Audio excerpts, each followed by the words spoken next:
O melhor lugar do mundo, não tem lugar melhor, de verdade. Bom sábado a você também que nos acompanha nas nossas redes sociais, que as mesmas bênçãos nós estamos tendo aqui, que vocês possam ter onde vocês nos acompanham e que Deus os abençoe também. E logo, logo, queremos você aqui conosco. Também nessa manhã temos um amigo convidado hoje, gostaria de convidá-lo aqui à frente, o William dos Anjos. Já falei aqui no passado, uma quarta-feira, o currículo dele, ele é teólogo, não é pastor, mas é teólogo, é psicólogo, trabalha na associação, é pregador e ancião na igreja da Vila Assunção. Então, obrigado, que Deus o abençoe por ter atendido nosso convite, que o Espírito de Deus repouse sobre você nesse momento, que tudo que você vai dizer seja inspirado por Ele. Obrigado pelo convite, esses momentos são seus e que Deus o abençoe.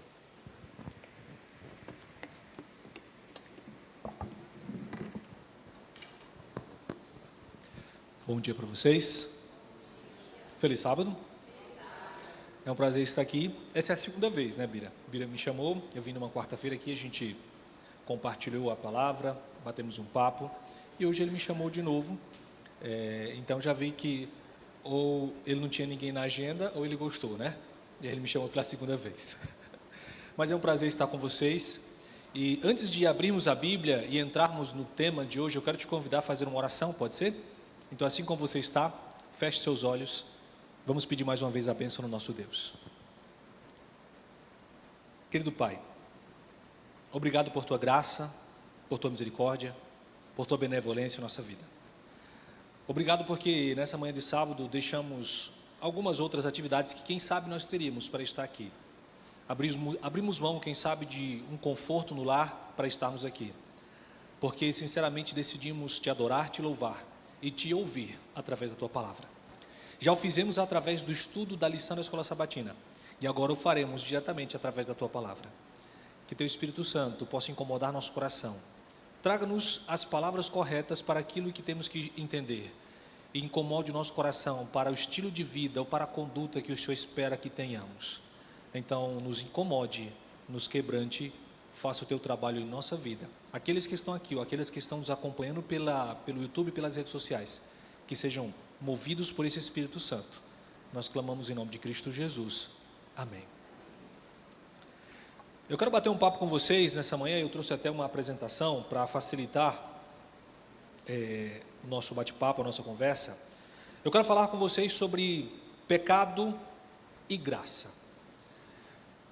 Essa semana, como o Bira falou, eu sou psicólogo também, eu trabalho na associação como psicólogo organizacional e atendo alguns pacientes.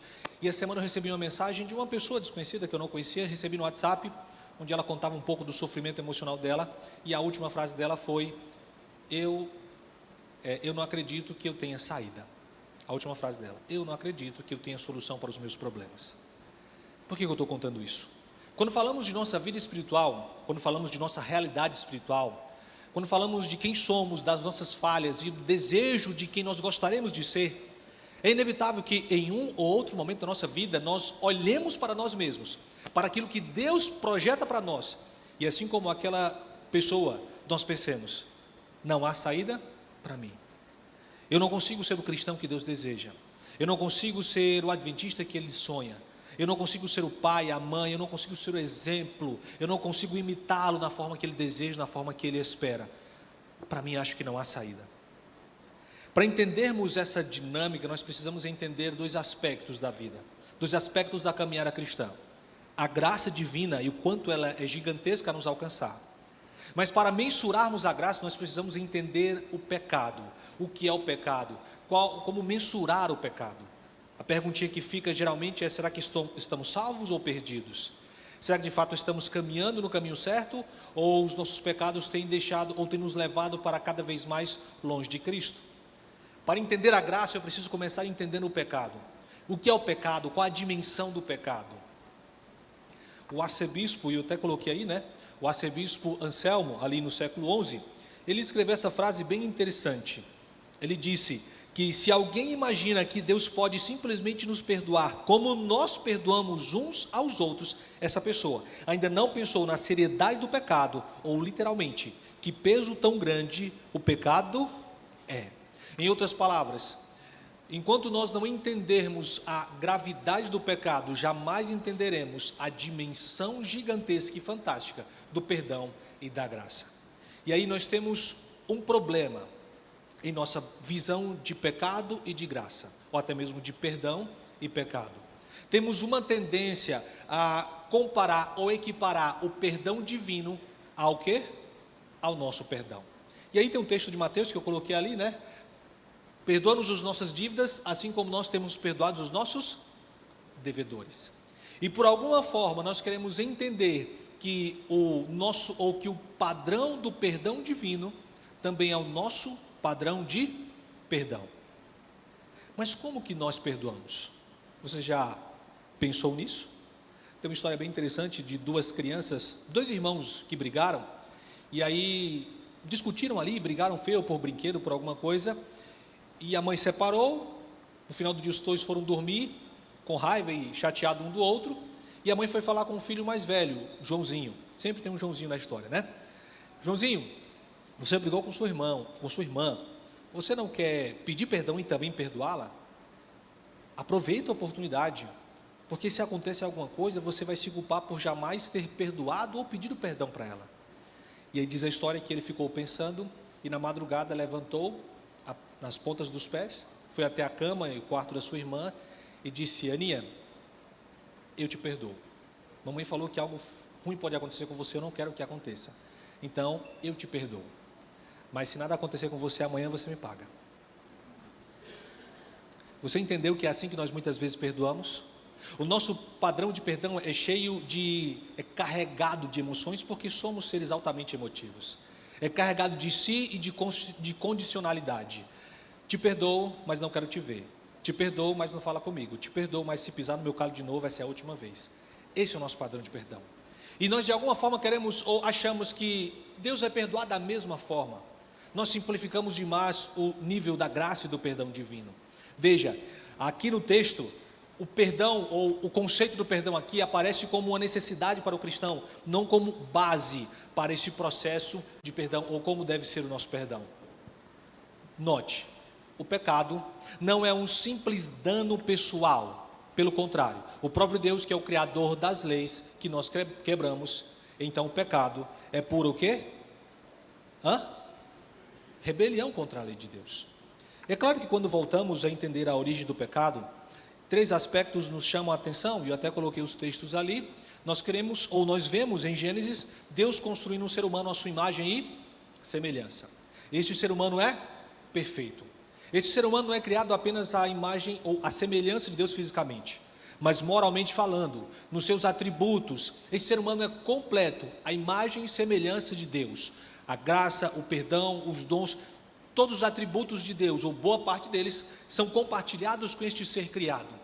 Mas vemos que no decurso da história, esses atributos que Deus implanta no ser humano, por resultado do pecado, acontece o que com ele? Eles simplesmente são perdidos. E você conhece muito bem a história, onde Eva vai dizer: olha, se você comer do fruto, você vai ser semelhante a quem? A Deus. Mas eu te pergunto, quem já era semelhante a Deus? Eles já eram semelhantes a Deus. Essa é uma das primeiras falácias do diabo. Você se tornará semelhante a Deus. Eles já eram semelhantes a Deus, eles tinham os atributos de Deus, eles eram perfeitos e foram criados perfeitos. Mas Satanás compartilha com eles a sua intenção de usurpar o lugar de Deus e de ser independente e autossuficiente. E o ser humano cai nessa ideia. E agora você tem um ser humano separado, o Criador, a criatura separada do seu Criador, por causa do pecado. Agora esse ser humano que fora criado perfeito é completamente imperfeito. Que fora criado imortal, agora está suscetível à morte. Que fora criado para a vida eterna, agora vai ter que enfrentar a dor, a perda, vai ter que enfrentar a morte. Porque infelizmente abriu espaço para um problema chamado o quê? Pecado. E aí esse problema a Bíblia chama de pecado, ele se torna o quê? Universal. E aí diversos textos da Bíblia vão apresentar essa universalidade do pecado. E lá em 1 Reis vai dizer, né, a declaração é: não há homem que não peque. Não há quem faça o bem, diz o Salmo. Eclesiastes vai dizer: não há um justo. Isaías vai dizer: todos são ímpios. Daniel vai mencionar: todos desobedeceram a Deus. Em Romanos vai dizer que todos são pecadores. E 1 João vai declarar: todos nós somos o quê? Culpados. Por mais que nós queiramos atribuir outros termos ao pecado, ou queremos nos desviar de uma realidade que todos nós somos pecadores, nós não podemos nos desviar de uma realidade que você experimenta todos os dias, o pecado. E a gente vai já falar um pouco mais sobre os detalhes deste pecado. Ele é universal. E aí você começa a entender a gravidade do pecado. O que é então o pecado? E eu coloquei aqui, pertence à fraseologia religiosa, tradicional, pelo menos no Ocidente, é cada vez mais secularizado e nós temos perdido o seu sentido. Na Bíblia, você encontra ao menos 3 expressões para o pecado. E está ali a primeira, onde fala de um pecado como um não atingir o objetivo, um fracasso em alcançar o seu alvo, um não conseguir chegar aonde você desejava. A outra palavra vai falar de pecado como iniquidade, a outra palavra vai trazer esse pecado como um vício, como algo depravado, como algo degenerado, como uma conduta. Em outras palavras, se tivéssemos que resumir, como nós poderíamos resumir pecado? E aí Romanos capítulo 8, verso 7 vai dizer: por isso o pendor da carne, a marca que está na carne é o quê? Inimizade contra quem? Contra Deus. E aí eu resumi pecado em 2 palavrinhas: rebelião e inimizade. E lá no capítulo 5 de Romanos, Paulo vai dizer que nós somos inimigos de Deus. E muitas vezes, deliberadamente, com nossa conduta, ao confrontarmos a lei de Deus, nós nos posicionamos como inimigos de Deus. Portanto, o pecado é um ato de rebelião, é um ato de inimizade contra Deus. Abra sua Bíblia no Salmo 51. Como que Davi entendia, ou como que Davi compreendia a percepção do pecado? Salmo 51, verso 4.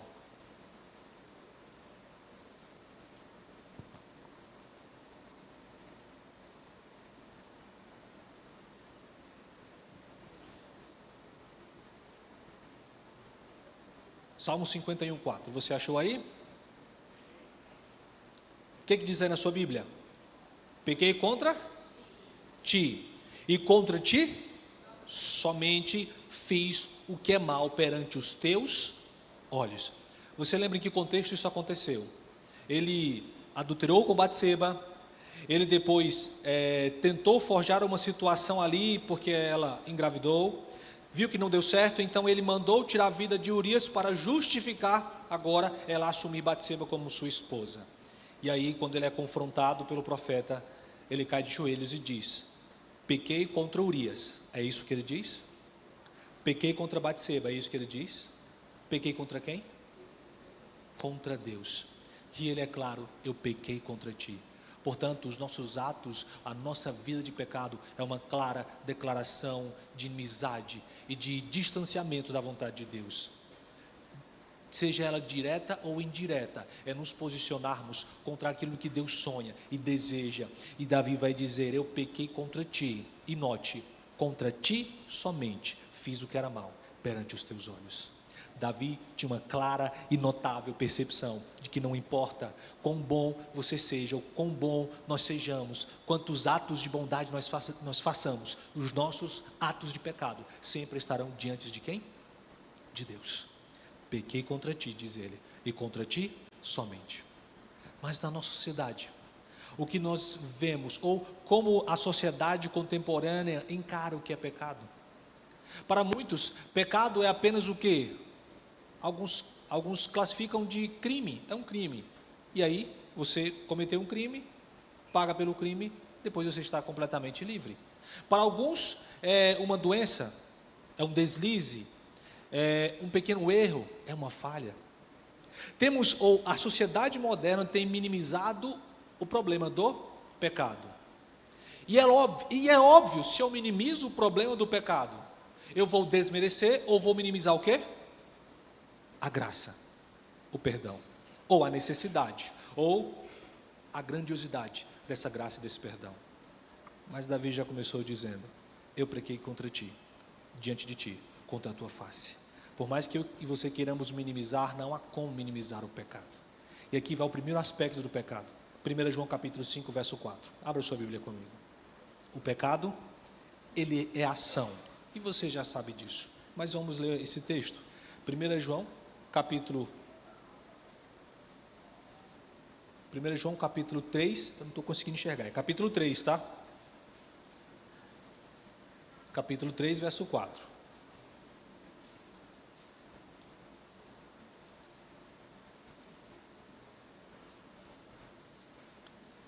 Alguém quer ler para a gente? O que é que diz aí? Todo aquele que pratica o pecado também transgride a lei, porque o pecado é a transgressão da lei. O pecado é o quê? Então, em um primeiro aspecto, você já entendeu que pecado ele é o quê? É algo prático, é algo que você faz. E ninguém está descobrindo a roda, você já sabia disso. Aquilo que você faz ao transgredir a lei de Deus é pecado. Portanto, aqui João está sendo claro. A primeira e mais imediata forma em que o pecado se manifesta é a partir de uma má conduta, de uma má ação. O pecado não é simplesmente um ato de fracasso humano, ele é um ato de rebelião contra a lei de Deus. A lei de Deus, que é um transcrito claro desse Deus e do seu caráter.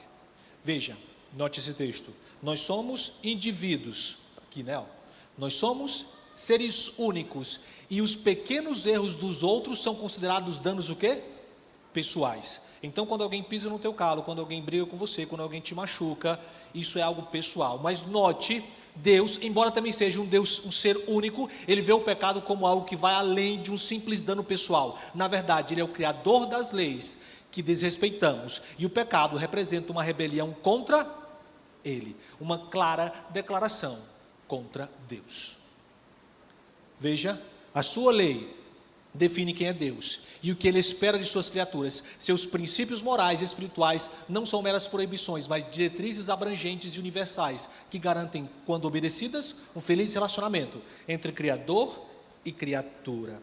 Por mais que você não concorde, você tem princípios e ele estabeleceu princípios para bons relacionamentos, para a vida, para a conduta, para a família, para o trabalho, para a sua vida pessoal, para a sua vida profissional, para a saúde do seu corpo, para a sua saúde mental. Ele estabeleceu princípios, gostando ou não, ele estabeleceu princípios. A questão é que quando nós não gostamos, nós deliberadamente vivemos uma vida de rebelião, uma vida de pecado. Portanto, o pecado não é apenas a violência ou a violação de um código, mas a recusa de ter um relacionamento saudável com Deus. Quando eu peco, eu estou dizendo claramente que eu prefiro viver os meus padrões, as minhas ideias, os meus princípios, aquele que eu aprendi na infância, o meu padrão de conduta, a viver o padrão de conduta e princípios estabelecidos por Deus. Esse é o pecado. O pecado como uma ação planejada, deliberada ou como consequência. Mas o pecado ele também é uma depravação do coração. Note esse texto, abra sua Bíblia comigo. Isaías capítulo 29, verso 13.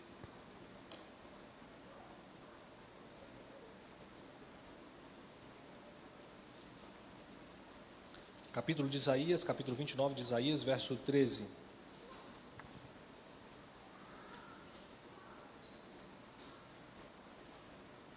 Encontrou aí? Vai dizer assim: o Senhor disse: visto que este povo se aproxima de mim com a sua boca e com os seus lábios me honram, mas o seu coração está o quê? Longe de mim, e o seu clamor para comigo consiste em só um mandamento de homens, que maquinamente ele aprendeu. Em outras palavras, Deus está dizendo: vocês louvam, vocês me adoram, vocês estão até dentro da minha igreja, dentro do meu santuário, mas o seu coração está onde? Longe de mim. Esse é um dos resultados do pecado, mais do que simplesmente uma ação. É o depravar, o minar, o destruir o coração, a vida, a ideia, a essência, as intenções desse ser humano. Avança um pouquinho, Jeremias capítulo 11, verso 8. Livro do profeta Jeremias, capítulo 11, verso 8. Olha o que o profeta vai dizer.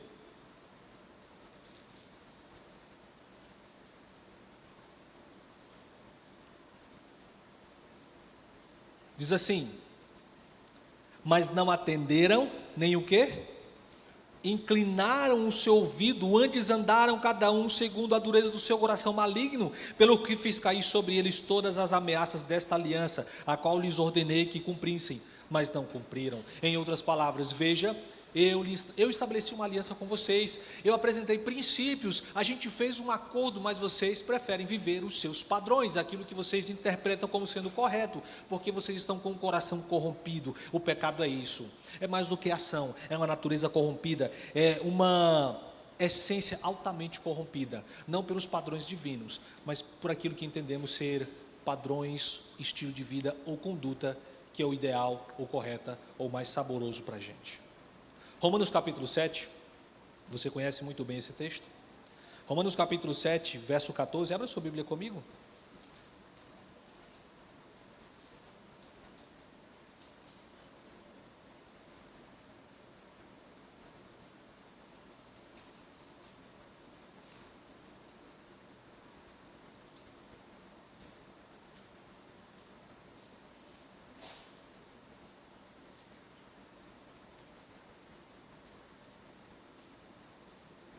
Você conhece esse texto, né? Porque bem sabemos que a lei é o quê? Espiritual. Eu, todavia, sou carnal, vendido à escravidão do pecado. Porque nem mesmo compreendo o meu próprio modo de agir, pois não faço o que prefiro, e sim o que detesto. E Paulo vai continuar dizendo, e aí ele vai dizer, olha, querer o bem está em mim, porém não o efetuá-lo. O bem que eu quero fazer, não faço. O mal que eu sei que eu não posso fazer, esse eu vou lá e faço. Pecado é mais do que uma ação prática contra Deus. É um coração completamente contaminado e depravado. E não há para onde correr, porque nós somos assim. Diz o salmista, em pecado me concebeu a minha mãe. Somos mais pecadores, não mais pelo que fazemos, mas porque em natureza e em essência somos pecadores. Por mais que queiramos defender uma ideia de que podemos viver neste mundo perfeito e sem pecado, eu encontro na Bíblia um ser humano e eu vejo em mim, eu não sei em você, mas eu vejo em mim um homem que luta todos os dias contra os seus pecados, que luta todos os dias contra a sua tendência para o mal, contra as suas inclinações para o mal, que luta todos os dias em fazer a vontade de Deus, mas ele sente mais prazer em fazer o quê? As suas próprias vontades. Lá em casa nós temos 2 meninos, o Arthur, de 9 anos, eu não pude trazer eles hoje, e o Bernardo, de 4 anos. E minha esposa fica indignada, como é que pode? Na hora de fazer o culto eles não sentam. Como é que não tem prazer em fazer o culto? Como é que não tem prazer em cantar, em ler a Bíblia? Como não tem prazer? É este ser humano. É claro que existe uma questão de ensinamento à criança, né? Mas este ser humano não tem por natureza prazer nas coisas divinas. Ele tem prazer naquilo que lhe satisfaz, e infelizmente o mundo apresenta muito mais momentos agora para satisfação. E Paulo vai dizer, o bem eu não consigo fazer, o mal eu sou infelizmente levado a fazer. Portanto, o pecado é esse coração completamente corrompido. Jeremias vai dizer, né, em seu discurso, pode o leopardo mudar as suas manchas? Pode o pecador, podemos eu e você abandonar essa natureza para a inclinação para o pecado?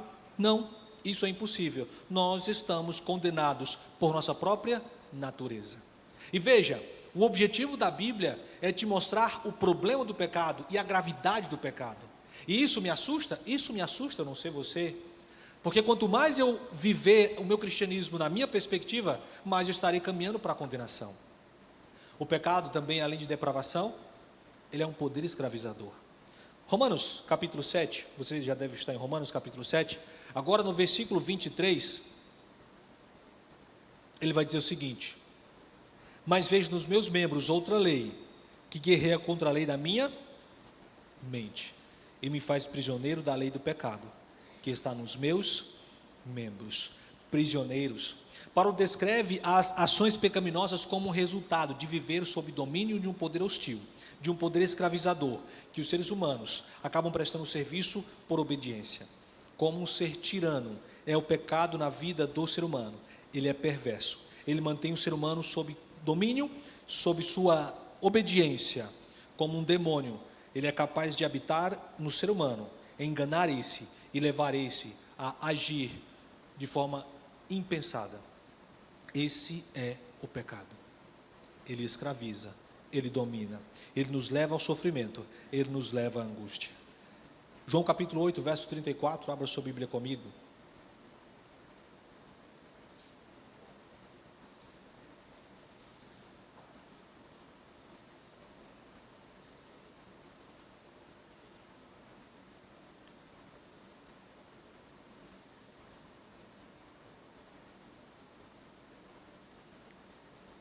Palavras de Jesus, replicou-lhe Jesus: em verdade vos digo, todo que comete pecado é o quê? Escravo do pecado. Quantos aqui, e não precisa levantar a mão, quem aqui se sente como um escravo do pecado? Nós somos, ou por causa do pecado, nós somos escravos do pecado. Não deveríamos, mas muitas vezes vivemos como escravos do pecado, dos seus desejos, das suas vontades. Falar de pecado pode parecer um paradoxo. O pecado é algo que fazemos, mas também é algo que nós não fazemos, porque está em nós, nos escraviza, nos domina, nos influencia. Mas e aí, William? Esses são os 3 grandes problemas do pecado. O pecado é ação, é depravação do coração e é um poder escravizador. Entender isso é indispensável para entender a grandiosidade do perdão e da graça. E aí nós chegamos em Romanos capítulo 5, volta lá para Romanos. Romanos capítulo 5, verso 18 e 19.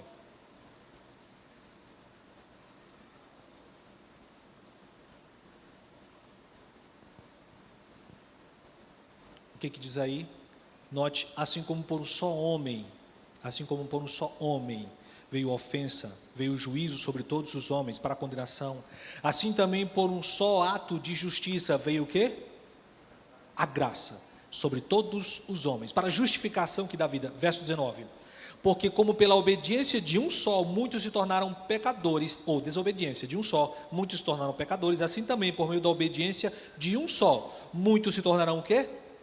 Justos. Portanto, o ponto, o centro, a chave para a solução deste problema chamado pecado, não está em ter uma perspectiva diferente, não está em ter pensamentos mais motivacionais, não está em buscar fazer bondade ou atos de caridade. A solução para o problema, deste grande problema chamado pecado, está em um só lugar. Está onde? Na cruz. A partir da cruz, nós temos agora uma perspectiva diferente para este pecador. O pecador, a partir da cruz, ele precisa ser diferente, a sua conduta precisa ser diferente, os seus pensamentos precisam ser diferentes, o seu estilo de vida precisa ser diferente. Caso contrário, a cruz não tem efeito. E aqui nós encontramos o primeiro resultado e resposta da cruz ao problema do pecado. 1 João capítulo 1, verso 9, abra sua Bíblia comigo. O pecado, ou a partir da cruz, existe perdão. 1 João capítulo 1, verso 9.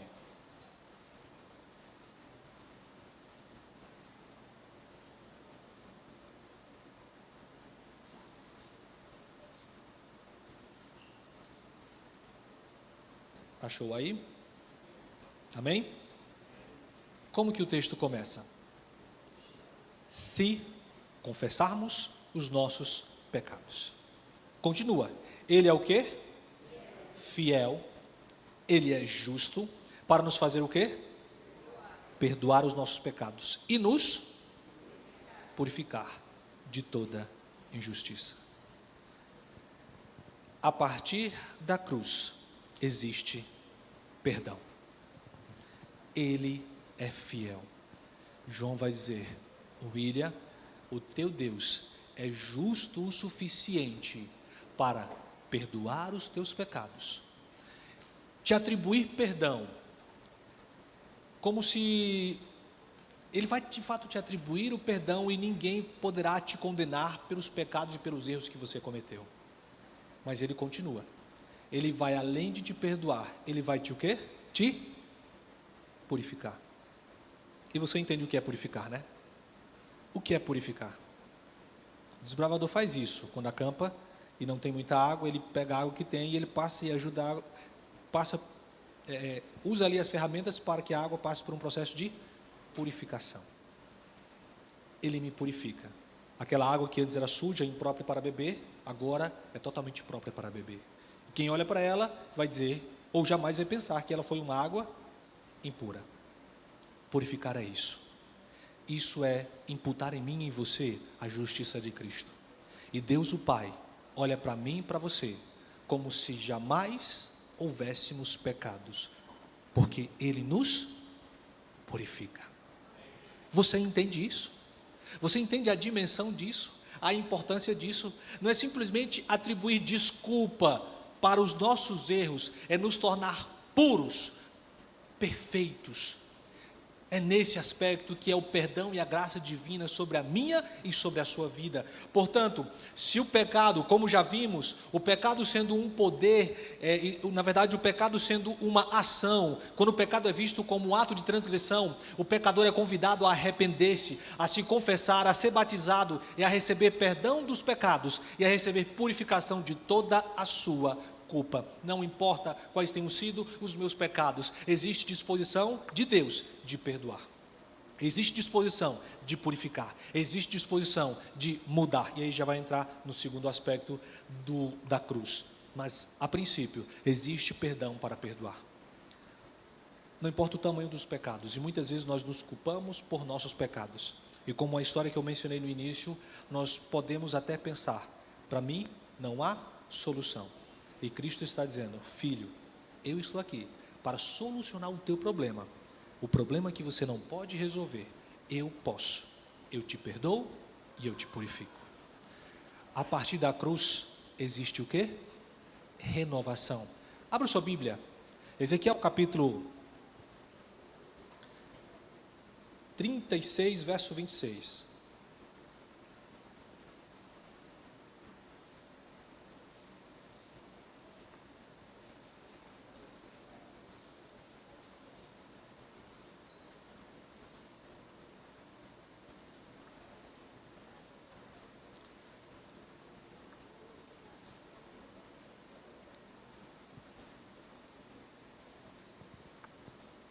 Encontrou aí? 36, 26. Dar-vos-ei o quê? Coração novo. Porei dentro de vós um espírito novo. Tirarei de vós o coração de pedra e vos darei um coração de quê? De carne. Veja, quando o nosso pecado, e lembra do segundo problema do pecado, como a depravação do coração, pois é, quando o pecado é visto como uma inclinação pecaminosa do coração ou da vontade, o pecador precisa de um novo coração, de um novo espírito, de um espírito reto, e Deus promete providenciar um novo coração, um novo espírito. Isso significa o quê? Regeneração, conversão e mudança. Havia um professor na faculdade de teologia, que quando a gente falava sobre evangelismo, ele dizia o seguinte, olha, nós só temos uma responsabilidade como pregadores, como mensageiros, como instrutores bíblicos, é pregar e falar. E por mais que exista uma expressão muito comum de que você precisa levar a pessoa a se converter, ele dizia, não é você que converte ninguém, quem é que faz isso? É o Espírito Santo. E nesse texto é isso que ele está dizendo, filho, eu quero fazer a conversão necessária no teu coração, eu quero fazer as mudanças necessárias na sua vida. Veja, você tem lutado dia após dia, William, contra os teus pecados, você tem lutado dia após dia contra as tuas inclinações, você tem lutado contra essa vontade, na verdade esses impulsos de fazer o que é errado, de agir contra a lei de Deus, mas você não tem conseguido. Você tem se frustrado dia após dia de viver os princípios, de viver a lei, de viver o padrão e a norma que eu te apresentei. Você está se frustrando porque você não consegue. William, fique em paz, vim aqui porque eu quero colocar em você um novo coração. Eu quero colocar em você um novo espírito, nova disposição, amor pelo Evangelho, amor pela Bíblia, amor pelas pessoas, amor por esta lei, amor por esse padrão, por essas normas de vida. Mas você precisa vir para que isso aconteça. Cristo te promete renovação. Ele promete mudar os meus pensamentos, a minha conduta, promete mudar a minha percepção do que é ser um cristão, mudar a minha percepção do que é pregar o Evangelho, do que é viver este Evangelho, de como fazê-lo. Ele promete renovação. Então, por mais que eu e você estejamos ou vivamos à espreita desses péssimos hábitos do pecado, ele diz: filho, eu quero e eu vou te renovar. Eu quero e eu posso mudar a tua vida. Mas a cruz também nos traz um outro aspecto. Nos traz o quê? Libertação. Romanos capítulo 6, verso 6. Abra sua Bíblia comigo.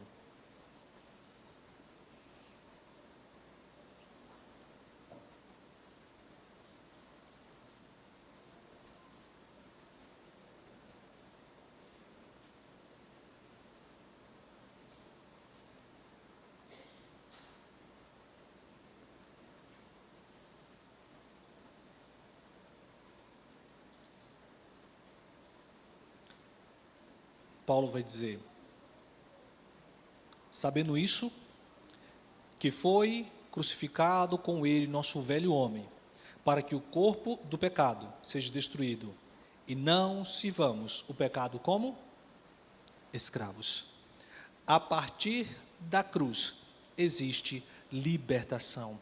Quando o pecado é visto como um poder que escraviza moralmente esse ser humano, para resolver este problema, a cruz é a solução. Por isso necessita-se de mais arrependimento, perdão, mudança de coração. Requer-se uma mudança de domínio do pecado para o domínio de Cristo. Unicamente sob o domínio de Cristo existe verdadeira liberdade. Liberdade do poder escravizador do pecado. Não precisamos mais viver reféns dos próprios impulsos, dos próprios desejos. Cristo diz que na cruz, esse homem, ou este velho homem, e o poder escravizador do pecado, eles simplesmente devem ser aniquilados. Eles simplesmente devem morrer. Eles simplesmente devem passar de existir. Portanto, a conclusão mais óbvia que nós tiramos disso é bem simples e você vai entender. Primeiro, o pecado é o quê? Rebelião e inimizade contra Deus. Não há desculpas para o pecado. Não há justificativas para o pecado. E é uma bela música do Arautos do Rei, né? O pecado não se explica. O pecado faz o quê?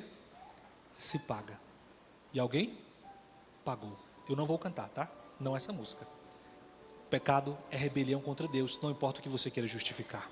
Pecado, ele é universal. Então, você é um pecador, eu sou um pecador. O teu vizinho, o teu amigo, as pessoas que te cercam, os teus colegas de trabalho, os teus amigos na universidade, os teus pais, os teus filhos, nós somos pecadores.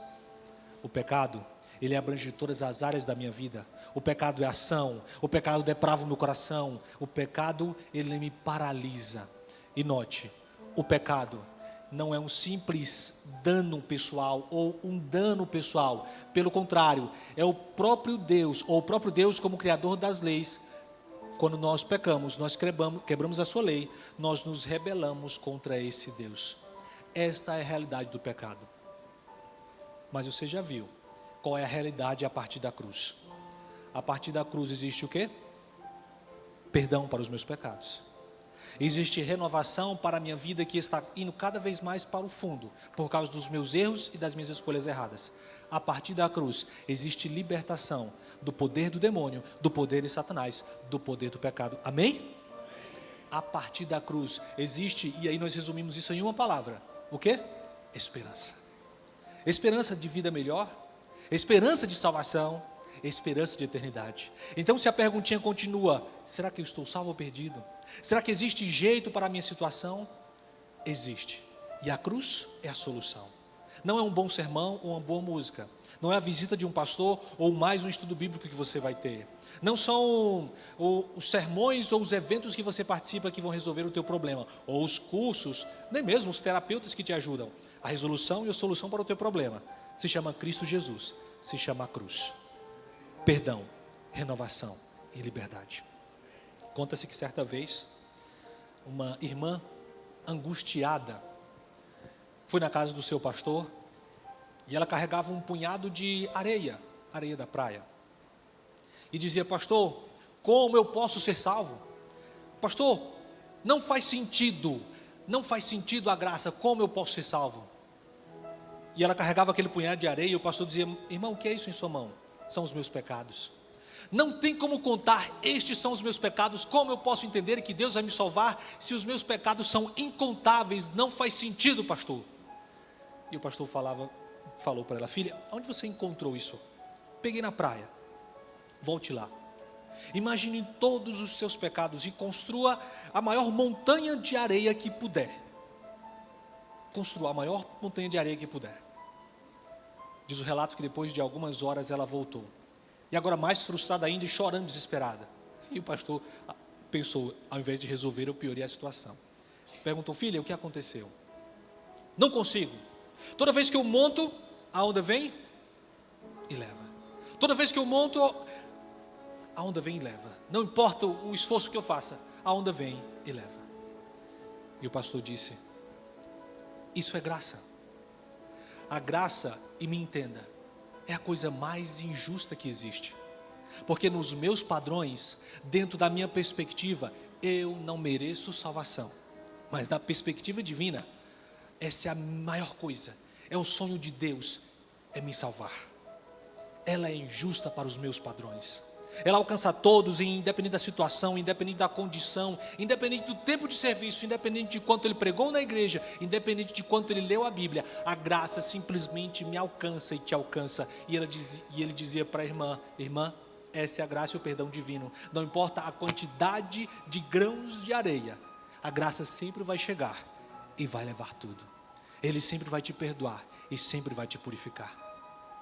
Eu não sei quais são os teus pecados.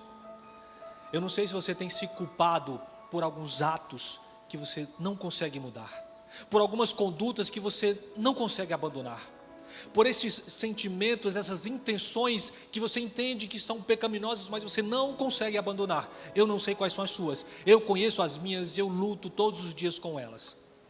Mas uma coisa eu posso te dizer: não importa quais sejam elas, a partir do momento que você buscar esta cruz, que você olhar esta cruz não só como um pedaço de madeira, mas como um passaporte, como de fato uma ponte, você conseguirá perdão, você conseguirá renovação, você conseguirá libertação da sua dor, dos seus medos, da sua desesperança, da sua angústia. Porque só Cristo pode trazer propósito e sentido para a minha e para a sua vida. Só a cruz pode trazer relevância na minha e na sua vida. Só a cruz pode mudar o meu padrão de comportamento e conduta. Só a cruz. Como você se sente? Se sente um pecador? Se sente um pecador inveterado? Que erra, que falha e que por mais que planeje fazer o certo, continua a fazer o errado? Bem-vindo, somos nós. E todos nós somos assim. Eu quero te convidar a viver a graça divina. E eu termino com esse último texto bíblico. Romanos capítulo 5, verso 20. Esse texto é fantástico. Sobreveio a lei para que avultasse a ofensa. Mas onde abundou o pecado, superabundou a graça. Aonde existe muito pecado, existe o quê? Muito mais graça.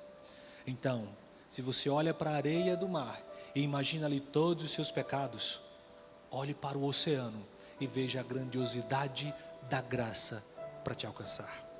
Veja a grandiosidade do perdão para te salvar. Veja um Deus que quer de fato perdoar todos os seus pecados. Não viva se culpando por aquilo que você sozinho não consegue resolver. Lance-o nas mãos de um Deus que pode te perdoar e pode te purificar. Eu vou cantar uma música nesse momento. Te peço a meditar na letra dessa canção. E se você, por alguma situação, se ver nessa canção, te convido, e não precisa ficar em pé, mas te convido a fechar os teus olhos e clamar ao teu Deus o perdão, a renovação, a libertação que Ele nos prometeu.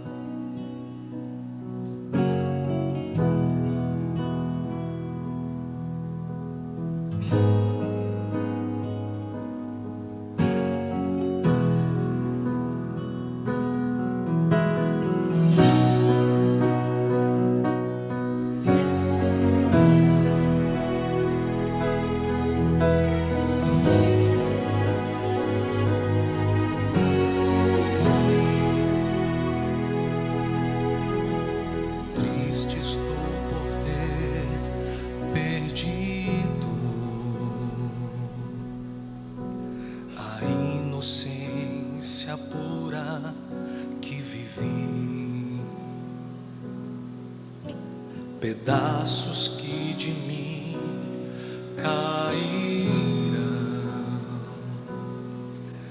pareciam ter caído no vazio, mas Deus ouviu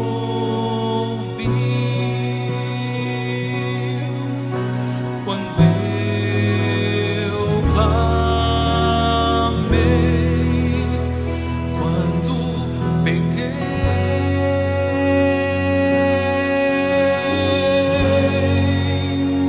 É feliz quem já chorou ao perceber que é pecador, ao clamar pelo perdão, meus pedaços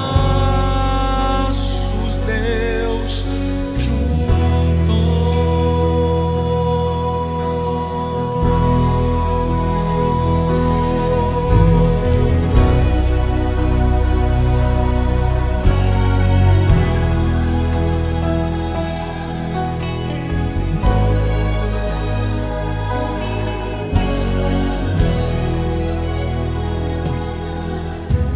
tão longe caminhei sem ter Deus, até o respeito próprio eu perdi, tentando procurar saídas, na mesma armadilha eu caí, mas Deus ouviu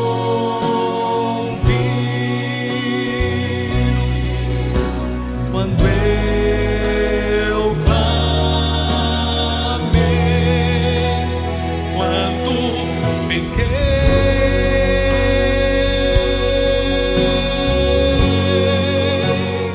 É feliz quem já chorou ao perceber que é pecador, ao clamar pelo perdão, meus pedaços Deus juntou.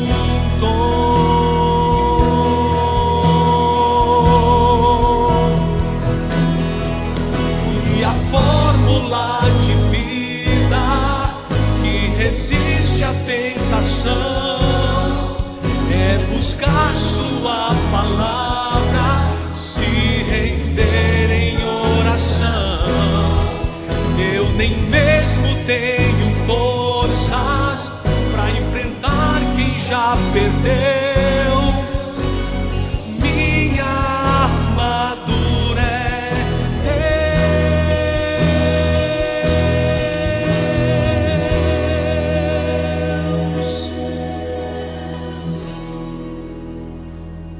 é feliz quem já chorou ao perceber que é pecador, ao clamar pelo perdão, meus pedaços Deus juntou.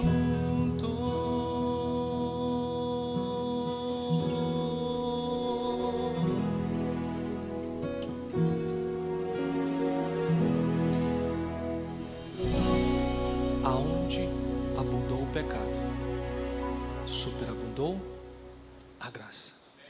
Se você esquecer de tudo desse sermão, não esqueça disso.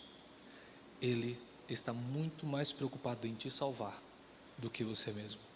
Então tudo que Ele puder fazer para te salvar, Ele fará. Mas também depende de você. Fique em pé, eu quero orar contigo. Querido bom Pai, obrigado, Senhor. Primeiramente, obrigado por Tua graça. Obrigado por esse perdão que o Senhor nos concede todos os dias. Somos miseráveis e não queremos diminuir o problema. Estamos, por conta própria, fadados à destruição e fadados ao fracasso. Somos escravos do pecado. Temos uma natureza contaminada por este pecado. E temos prazer em, infelizmente, nos rebelar contra a Tua vontade, porque o pecado nos domina. Mas, Pai, nós precisamos dessa graça, deste perdão, desta renovação. Nós precisamos desta mudança de postura, de mente, de comportamento, deste novo coração e deste novo espírito. E eu não consigo, nós não conseguimos sozinhos. Não são os bons sermões, não são as boas músicas, não é um momento de emoção que vai fazer grandes mudanças, mas é um momento de submissão que poderá transformar a nossa vida e nos fazer cristãos, homens, mulheres, meninos, meninas, jovens, homens e mulheres, segundo a Tua imagem, segundo os Teus planos para a nossa vida. Ajuda-nos, Senhor, a viver isso. Ajuda-nos a buscar a cruz do Calvário. Ajuda-nos a buscar este perdão, esta renovação, esta restauração. Permita-nos reconhecer o quão frágeis, miseráveis e falhos nós somos e o quanto nós precisamos da grandiosidade da Tua graça. E se alguém aqui nessa manhã carrega culpas porque acha que não está salvo ou não será alcançado por Tua graça, que Teu Espírito Santo a incomode a entender que Tu estás tão preocupado em nos salvar do que nós mesmos. Nos dê um ótimo sábado, nos conduza, nos dirija. Nós pedimos Tua bênção, Teu cuidado, certos da Tua graça e da Tua misericórdia. Em nome de Jesus, amém.